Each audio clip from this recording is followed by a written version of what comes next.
Hey everyone, welcome back to the channel.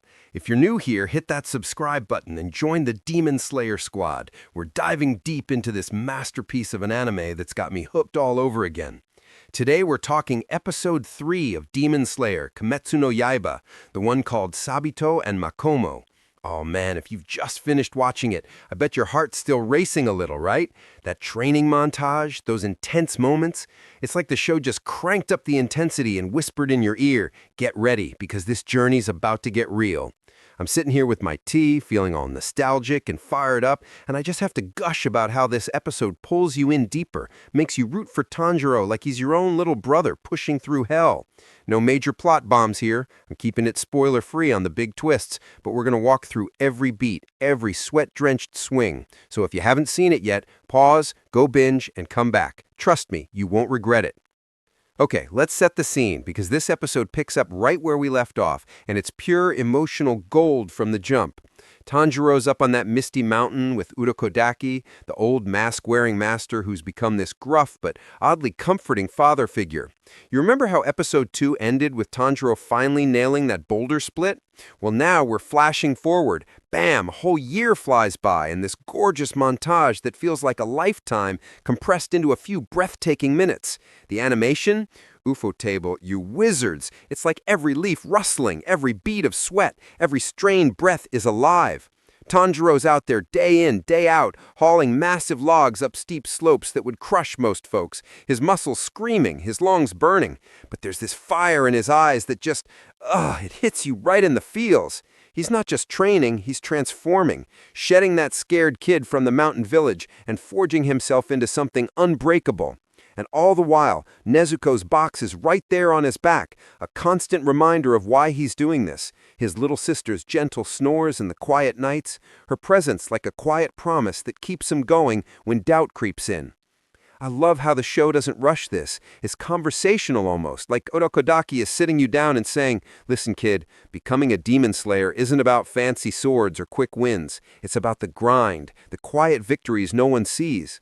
He lays it out for Tanjiro, and for us, that the core is this ancient order, hundreds strong, scattered across Japan, fighting in the shadows without government backing or glory.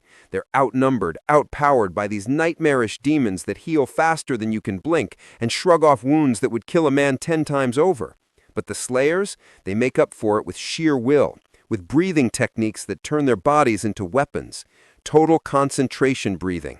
It's like oxygen on steroids, sharpening your senses, boosting your speed, making every strike count.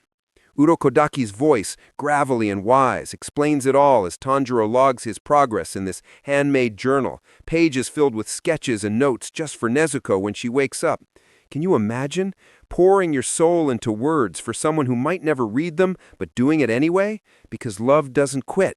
It's these little touches that make DemonSlayer feel so human, so raw. I teared up a bit there, thinking about my own journals from tough times. Anyone else?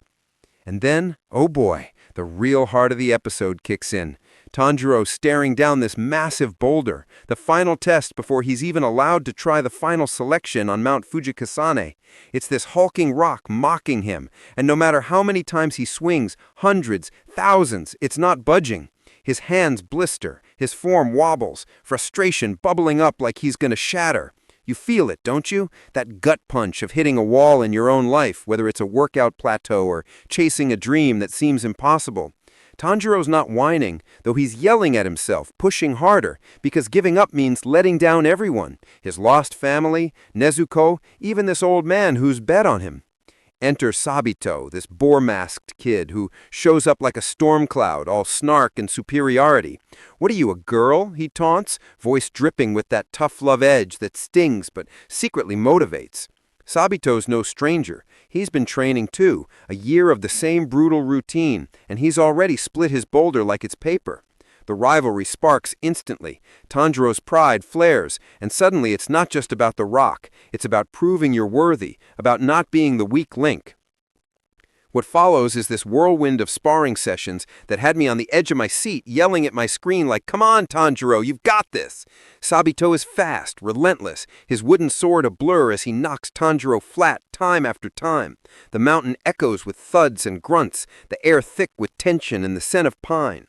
Tanjiro's getting battered, bruises blooming, confidence cracking, but every fall teaches him something. He starts seeing the flow, the rhythm of the strikes, adjusting his stance mid-air like he's dancing with danger. And woven in there, quietly at first, is Makimo, this soft-spoken girl with eyes like still water. She's the counterpoint to Sabito's fire, patient and kind, wrapping Tanjiro's wounds with gentle hands while whispering corrections. "Tilt your hips more," she says, her voice a soothing balm. "Breathe from your core, let it fill you, not fight you." Turns out these two were Urokodaki's kids once, raised in the same harsh school of survival. Their backstories trickle out in snippets, losses that mirror Tanjiro's own, fueling their drive. It's emotional whiplash. Sabito's barbs cut deep, making you angry on Tanjiro's behalf, but then Makimo's there rebuilding him with words that feel like hugs. I swear, by the third knockdown, I was misty-eyed, because it's not just physical. It's Tanjiro confronting his limits, his grief, and finding allies in the unlikeliest places. As the days blur, wait, has it been weeks? The episode masterfully compresses time again, showing his growth in these fluid, almost dreamlike sequences. His swings get sharper, his footing surer. He's internalizing the water-breathing forms, visualizing them like ripples on a pond. Sabito pushes him to the brink, one brutal clash after another, until Tanjiro is not just reacting, he's anticipating, countering with a grace that surprises even himself. The animation peaks here, water effects shimmering like liquid silk around his blade, every parry sending sparks of realism through the screen. And Nezuko? She's woven in subtly, Tanjiro pausing to check her box, murmuring encouragements, drawing strength from her silence. It's these threads that tie it all together, reminding us this isn't solo heroism, it's family, founder blood, carrying you through the dark. Then, the climax builds so naturally you almost don't see it coming. Tanjiro's back at that boulder, muscle memory now, breath steady as a river. One swing, crack. It's not explosive, it's earned, profound, the rock parting like it was waiting for him to believe. The relief on his face, that exhausted smile, man, it chokes you up. Urokodaki is there in the shadows, mask hiding his pride, but you feel it radiating out. And Sabito and Makimo, their roles culminate in this quiet, powerful reveal that underscores the episode's core.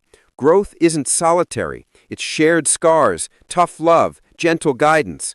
Without spoiling the emotional payoff, I'll just say it lands like a gut punch wrapped in warmth, leaving you reflective, maybe even a little inspired to tackle your own boulders. Whew! Wrapping this up, Episode 3 is DemonSlayer at its most intimate, shifting from spectacle to soul. The voice acting? Natsuki Hane's Tanjiro captures every ounce of determination and vulnerability, while the kids' performers nail that sibling-like banter. The score swells just right, those haunting flutes during the spars, the triumphant strings at the end. Pacing-wise, it's tight, clocking in at 24 minutes that feel like an eternity of empathy. If Season 1 is your first watch, this is where it cements Tanjiro as relatable everyman. For rewatches, it's a reminder of why we stand this series, resilience wrapped in beauty. So what hit you hardest, Sabito's smackdown or Makimo's quiet wisdom? Drop your thoughts below. I read every comment. If this got you hyped, smash like, share with a fellow Slayer fan, and I'll catch you next time for Episode 4. Stay fierce, keep breathing, and remember, even the toughest rocks crack eventually.